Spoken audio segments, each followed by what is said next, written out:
found with businesses, if they can write this down, it creates great clarity about what they're about and how they can sell their experiences to customers.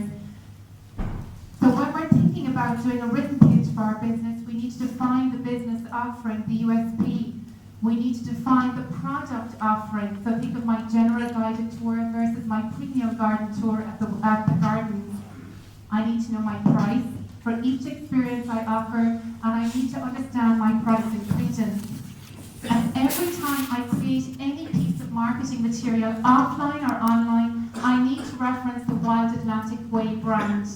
This is really important. In the global market, this is the brand, this is the umbrella under which your businesses stand.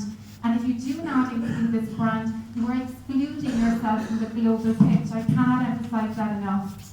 Are we okay there? I need to see nods all around on that one. Is that okay, guys? Okay. So this is a pitch that was created with Alan Kearns of Inner Winner Institute. It's a sample, and you'll be getting a copy of all these slides later. So you can see just this is the kind of a pitch that we might use for a tour operator buyer. So it's just a simple Word document, nice imagery, defines what this business does. So unlock your inner winner with a Wild Atlantic Way elite program with a sportsman and humanitarian. We define the business and we itemize what's available for sale. Do you see that? So we would like to achieve this clarity for all the businesses in this room today under the umbrella of Destination Connemara and the Aran Islands and under the umbrella of the Wild Atlantic Way. Are we okay there? It's most important, and we'll be moving towards pitches later. So again, I've worked with a lot of businesses in Ireland there. The difference between a product pitch and the ultimate experience. When I hear businesses pitch sometimes, they behave as if I'm actually in the gardens, as if I'm actually doing the tour. So often a tour might last an hour, and they only have 5 minutes to tell me what they're about.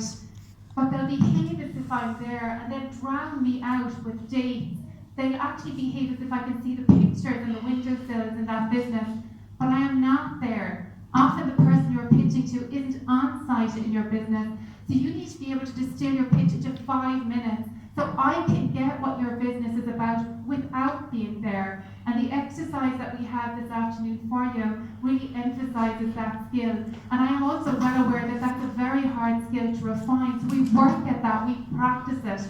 We don't just assume that we automatically know it. We okay? When we're doing our pitches as well, I like to think about mental images versus bullet points. So I hear businesses in Ireland say, they might tell me, look, to do our experience, you need a yellow coat and a rain hat and welly boots and big thick woolly socks. And on a Tuesday, you cannot get out there now because the ferry doesn't operate, or at least if it was rainy, it wouldn't operate. So when you hear that back, would you book a business like that or not? No. So in Ireland, because we're actually kind, and because we're trying to make the customer aware of every eventuality, we go off in a hack with this kind of a description. Don't. If there's an issue with weather or anything else on the day, that will be resolved. You focus on what you are, what your business stands for, the beauty of the landscape that surrounds it. You make the buyer want to experience what you have to offer. The practicalities can be left for another day. You are looking to inspire, to enlighten. Is that all right?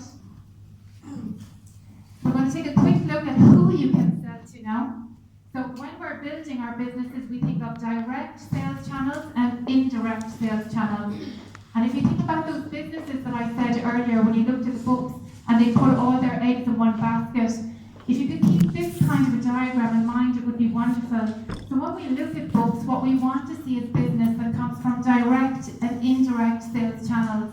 We want to see diverse customer types, and we want to see customers that come from diverse markets, domestic and multiple international markets.